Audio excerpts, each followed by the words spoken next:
na lang ako nasasaktan, guys. Ngayon, ano nangyari kay Reyna, guys? Kasi wala nang views. Yun yung dahilan. Ang masama nito, winakwak, tapos binlag pa nila eh. Binlag pa nila ng binlag.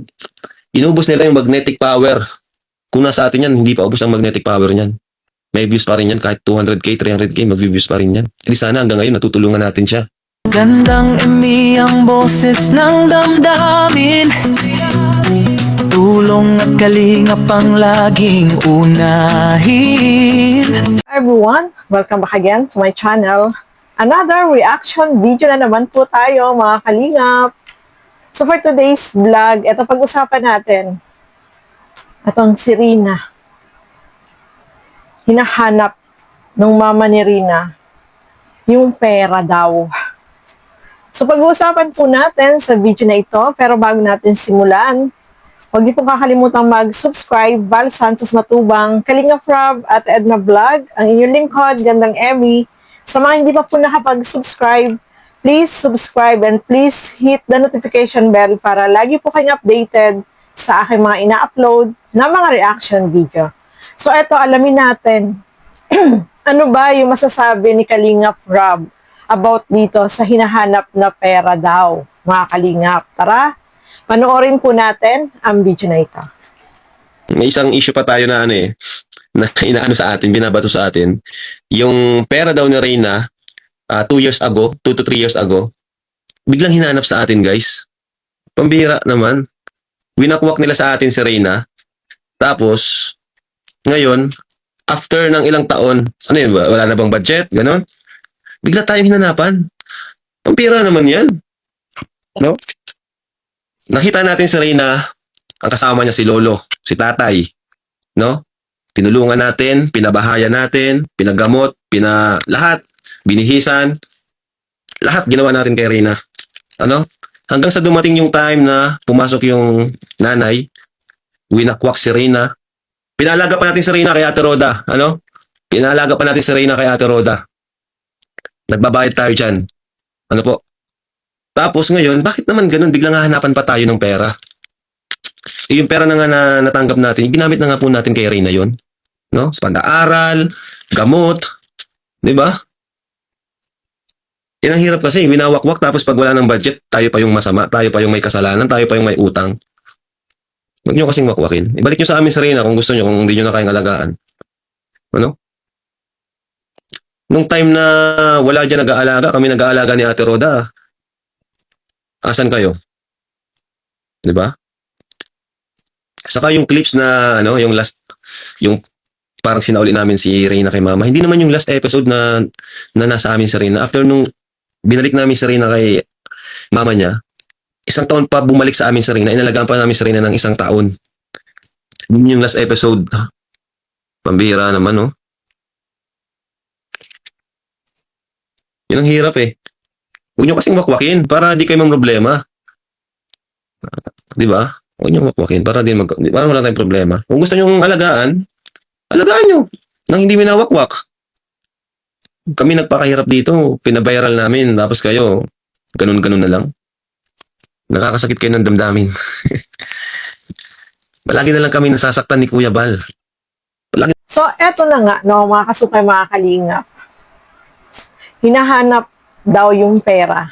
Pumunta dito kay Kalinga Frab at may kinukuha yung pera daw ni Rina. Sabi nga ni Kalinga Frab, wala siyang pera na almost 2 years o lampas ng 2 years na nakalipas, pero bakit ngayon hinahanap yung pera na yun? So, ibig sabihin, wala na silang pera. Kaya hinahanap yung pera ni Rina, no, mga kalingap. Sabi nga dyan ni Kalinga Frab, yung pera na yun ay nagamit na dito kay Rina. Pinapasahod itong si Roda, binibigyan ng allowance itong si Rina, pambili ng gamot, check-up. So, yun yung pinagamitan nung pera na nandyan kay Kalinga Frab. So, bakit ngayon hinahanap yun? Ay, ang tagal-tagal na, di ba? Winakwak na nga nila si Rina, kinuha na nga nila si Rina. Bakit noon hindi niya kinuha? no, mga kalingap. So, sabi nga ni Kalingap Rob, ang sakit-sakit na. Kasi, etong si Rina, alam natin, so, nag-viral po yan si Rina, no, mga kalingap.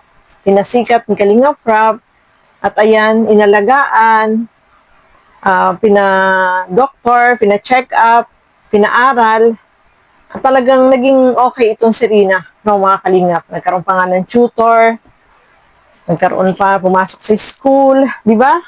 So, talagang grabe yung pag-aalaga dito kay Rina. Kasi alam naman natin na yung kalagayan po ni Rina. Pero nakita natin talagang nagbago po itong si Rina, no? At ayan nga, yung nanay ay pumunta daw dyan kay Kalingap Rob at hinahanap yung pera.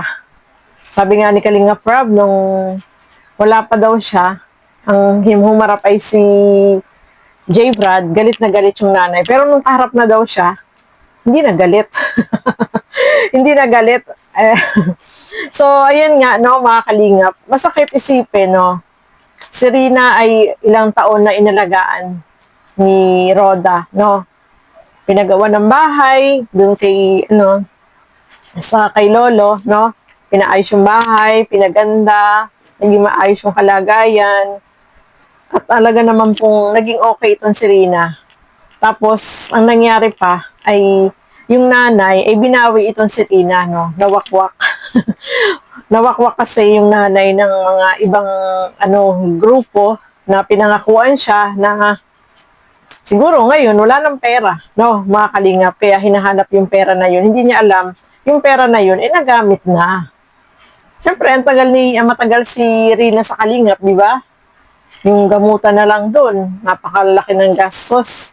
Tapos yung pasahod nga kay Roda, tapos yung allowance na binibigay, yung binibili ng mga gamot, di ba?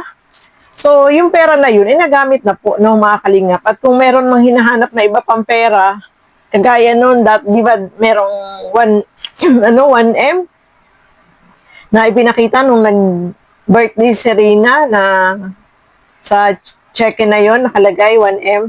Wala naman pong pera na yun, na pondo na ibinigay doon sa yung na yun. Kumbaga, papel lang yun na pinakita doon na 1M pero wala naman pong ibinigay na pera na cash. Hindi naman po na ibigay yung pera na yun, no, mga kalingap. Kaya nakakagulat, etong nanay ni Rina ay sumugod dyan kasama si Rina para bawiin yung pera. Aba naman. Nakita ko pa nga sa post niya na parang may tinatag niya pa si Rapi Tulfo. Magpapatulpo pa siya. Sipin naman niya, no, yung mga nagawa ng Kalingap. Kung gusto niyang hanapin yung pera, makipag-usap siya ng maayos kay Kalingap Rob para mapag-usapan about dun sa pera. Saan ba napunta yung pera? No, mga Kalingap. Para maging okay ang lahat.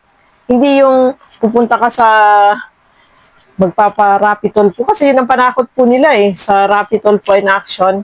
So, dapat, sabi nga ni Kalingap Rob, kung may gusto silang linawin, makipag-usap sila ng hindi sa SOCMED, yun sila lang para maayos at mapag-usapan kung ano yung dapat na ayusin, no, mga Kalingap. So, ayan po, nakakatuwa si Kalingap Rob kasi ganun yung nangyari. Sabi niya, ang sakit-sakit na sa dibdib. Kasi ako nagpapaviral pero nawawakwak. Grabe, no? Masakit talaga yun. Kasi pinakilala mo sa lahat, nakilala ng lahat, nag-viral, tapos biglang, ayun, kinuha. Nawala, di ba? So, masakit isipin po yung mga ganong nangyayari, no? Sana daw, wala na ulit na mawakwak pa. Kasi sobrang sakit na. Sobrang masakit na sa dibdib yung mga nangyayari, no, mga Kalingap. So, ayan po. Sana po ay magkausap sila na maayos kung ano yung hinahanap na pera na yun para mapag-usapan. Huwag sa social media. Kasi pag sa social media, ay hahaba at haba pa yan. So, makipag-usap na lang siya ng maayos dito kay Kalingap Rob. So, ayan po. Maraming salamat sa inyong walang sawang panunood at pagsuporta dito sa aking mga ginagawang reaction video. So, hanggang dito na lamang po muna. Thank you and God bless sa ating lahat. Bye-bye po!